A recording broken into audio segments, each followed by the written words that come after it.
Full டைமா America கூட மோத ஆரம்பிச்சிட்டான். அண்ணன் அமெரிக்கா போய், சகுனி போய், சைக்கோ வந்துருச்சு. திருப்பி அண்ணன் எப்ப வரும்னு தெரியல. அந்த ரவுண்டு முடிக்கிறக்குள்ள எம்புட்டு கலவரத்த வேணாலும் சந்திக்க இந்தியா தயாரா இருக்கணும். அப்படி தயாரா இருக்கணும் அப்புட்ன்னா, முதல்ல பக்கத்துல உள்ள எதிரிகள சரி கட்டணும். அதுல முக்கியமான காரணம் நாடா இருந்து இப்ப நாடே கிடையாதுங்கிற மாரி சுத்திக்கித் திரியிற ஒரு கூட்டம் அப்படிங்கிறது பங்களாதேஷ் கூட்டம்.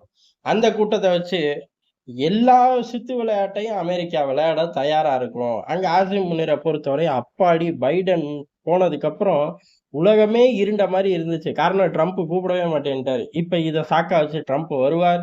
இனி நம்மளோட ஆஃப்ஷோர் அக்கவுண்ட் நெறையும். இன்னும் கொஞ்ச காலத்துக்கு பங்களாதேஷ்ல சுத்திக்கித் திரியலாம் அப்படிங்கிற ஒரு எண்ணம் அவர் மனசுல இருக்கும். நடக்குமா என்னங்கல்லாம் நமக்கு தெரியாது. அதனால ஆக்டிவா ஏதாச்சும் எல்லைகள்ல பண்ணிக்கிட்டே இருப்பாய்ங்க அப்படிங்கிறனால, சிக்குனது இனிமே வந்துரவே கூடாது. அதாவது சிக்குற பயலுக இனிமே வரவே கூடாது. சிக்குற பயலுகள பார்த்து அங்கிட்டு உள்ள பயலுகளும் வரவே கூடாது. அந்த மாரி ட்ரீட்மெண்ட்ட ஆரம்பிங்க அப்படின்னு சத்தம் இல்லாம டெல்லி உத்தரவு குடுக்க, இது தெரியாம வழக்கம் போல ரவுடித்தனம் பண்றதுக்காக பங்களாதேஷ் எல்லைகள்ல இருந்து இந்தியா பக்கம் வருவார்கள். எதுக்கு? ஆட்ட பிடிக்க, மாட்ட பிடிக்க அப்படிங்கிற மாரி. இங்கிட்டு வந்து சுத்தி வேற நாடுகளுக்கு எக்ஸிட் ஆகறக்கு, இந்த மாரி பல விஷயங்களுக்காக தொடர்ந்து வருவார்கள். புடிப்போம், அடிப்போம், அனுப்பிச்சு விடுவோம். இந்த தொடர் கதையா தான் இருந்துச்சு. ரொம்ப அலர்ட்டா இருக்கும்போது எல்லைகள்லயே அடிச்சு விரட்டப்படும். அப்படி ஒரு குரூப் வந்திருக்கு, மேகாலயா பக்கம். ஆனா இந்த குரூப்போட அசைன்மென்ட் அப்படிங்கிறது, ஆள தூக்கிட்டு போறது. அங்க உள்ள ஒரு நபர, ஒரு வியாபாரிய கடத்திட்டு போறாய்ங்க. கடத்திட்டு போய் பணம் மிரட்டுறாங்களா என்னன்னு தெரியல. காரணம் அங்க உள்ள லோக்கல் அரசியலா இருக்கலாம். இல்ல இந்த பக்கம் கடையில புகுந்து கடைக்காரர் தூக்கிட்டு போறனால, அந்த கடைய மிரட்டி பணம் பறிக்கிற கும்பலா இருக்கலாம். அப்படி ஒரு கும்பல் உள்ளுக்குள்ள வருது. உள்ளுக்குள்ள வந்து மாட்டிக்கிச்சு. காரணம் ஆள கடத்திட்டாய்ங்க கரெக்ட்டா. ஆனா அங்கருந்து திருப்பி பங்களாதேஷ் வரையும் கொண்டு போறது தான் அவர்களோட டார்கெட்டு. போற முடியல. அதுக்கு நல்ல பார்ட்டி எஸ்கேப். கடைக்காரு தப்பிச்சு ஓடிட்டாரு. தப்பிச்சு ஓடுன ஜோர்ல இப்படி ஒரு டீம் சுத்திக்கிட்டு இருக்குங்கிறது லோக்கல் போலீஸ்க்கு தெரிய வந்துருச்சு. லோக்கல் போலீஸ் ஆட்டோமேட்டிக்கா அங்க உள்ள எல்லை பாதுகாப்பு ராணுவத்துக்கு அறிவிச்சு விட்டார்கள். பிஎஸ்எஃப் களத்துல இறங்கிருச்சு. அதுக்கப்புறம் பார்டர் செக்யூர் பண்ணப்படுது. இந்த டீம்னால வெளியேற முடியல. சுத்திக்கிட்டே இருக்காய்ங்க. எம்புட்டு நேரம் தான் சுத்த முடியும். எல்லைகள்ல ராணுவம் காவல பலப்படுத்திருச்சு. ஊருக்குள்ள அப்படிங்கிறது இந்த பக்கம் காவல்துறையும் பலப்படுத்திருச்சு. நடுவுல இவர்கள் இருக்கக்கூடிய பகுதிக்கும், எல்லைக்கும் சில கிலோமீட்டர் தான். 4ல இருந்து 5 கிலோமீட்டருக்குள்ள சுருங்கிட்டாய்ங்க. இதுக்கு நடுவுல பயப்பிள்ளைகளால தப்பிக்கவே முடியல. டக்குனு உள்ள புகுந்து பார்டர் ஃபோர்ஸ் ஆட்கள தூக்கிருச்சு. 5, 6 பேரு கிட்ட. இப்பதான் சிறப்பான சம்பவம். காரணம் என்ன? ஒண்ணு நம்ம புடிச்சு உள்ள போடுவோம். இல்ல அங்கிட்டு பத்தி விட்டுருவோம்.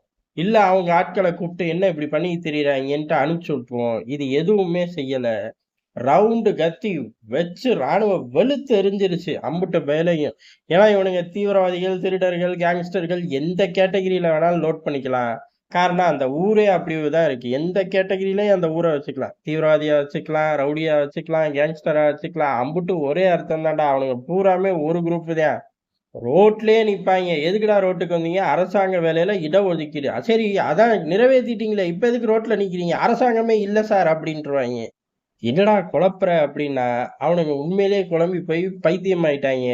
பைத்தியமாயி பைத்தியம் முத்தி போயிருச்சுங்கிற ஸ்டேஜ் போய் தீவிரவாதியா மாறிட்டாய்ங்க. இப்படி ஒரு விசித்திரமான ஜந்துக்கள வச்சு நம்ம மேல சீண்டிறக்கூடாதுல்ல. அதுக்காக பிடிச்சவனுங்கள காட்டடி, அந்த காட்டடிய ரெக்கார்ட் பண்ணி கசிய விடு வீடியோ.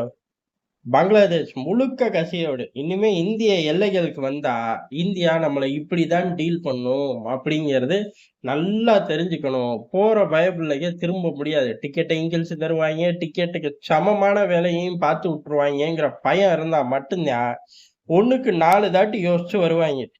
இப்படி வரும்போது என்ன ஆகும்னா, பங்களாதேஷ்ல எல்லார்கிட்டயும் வேலை இல்ல. எல்லாருமே ஒரு தினுசா தான் திரியிறாய்ங்க. இந்த நேரங்கள்ல அமெரிக்கா போடுற திட்டத்துக்கு 100 பேர் கிடைப்பான். ஆனா, இப்ப நம்ம குடுத்த ட்ரீட்மெண்ட்டுக்கு 10 பேர் தான் கிடைப்பான். அந்த 10 பேர நம்மளால ஈஸியா வேட்டையாட முடியும். இத மையமா வச்சு ராணுவம் தனியா திட்டம் போட்டு சம்பவத்துக்காக காத்து கிடக்கும்போது, வழக்கம் போல ஆடு மாட தூக்குறவன் வந்தா, இந்த அளவு ஆக்ரோஷத்த காட்டியிருப்போமான்னு தெரியல. இவர்கள் ஆள தூக்குற டீமுங்கிறனால, நல்ல சந்தர்ப்பம்னு ஆக்ரோஷத்தோட உச்சத்த காட்டிட்டோம். பங்களாதேஷ்காரங்க நடுங்கி போயிருக்காய்ங்க. இப்ப ஆட்ட தூக்க, மாட்ட தூக்க கூட 100 தடவ யோசிச்சு தூக்க வேண்டான்ட்டு முடிவு பண்ணி ஓடிருவாய்ங்க. ஆனா, பிஎஸ்எஃப்ப பொறுத்தவரையும், இது சும்மா சாம்பிள் தான். அடுத்து இதெல்லாம் கிடையாது. துப்பாக்கிச் சூடு தான். சிக்கிற இடத்திலே துப்பாக்கிச் சூடு தான் அப்படிங்கிற மாரி மிரட்டி விட ஆரம்பிச்சிருக்கோம். காரணம், எல்லைகள்ல டைட் பண்ணணும். குறிப்பா பங்களாதேஷ கவனிச்சே தீரணும். அவனுங்கள வச்சு 1000 திட்டம் அமெரிக்கா ஓட்டிக்கிட்டு இருப்பான்.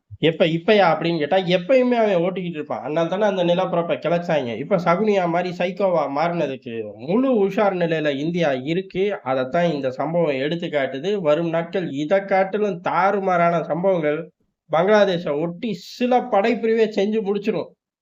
இல்ல அப்படியே டம்முன்னு இந்திய ராணுவம் இறங்குச்சு. அந்த பேச்சுக்கே இடம் இல்லன்னு டெல்லி சொல்லுது. பர்ட்டிகுலரா அந்த பார்டர் ஃபோர்ஸே எல்லாத்தையும் ஹேண்டில் பண்ணிக்கும். ஆனா அதுவே சிறப்பான சம்பவமா இருக்குங்கிறது தான் டெல்லி குடுக்கக்கூடிய சிக்னலா இருக்கு.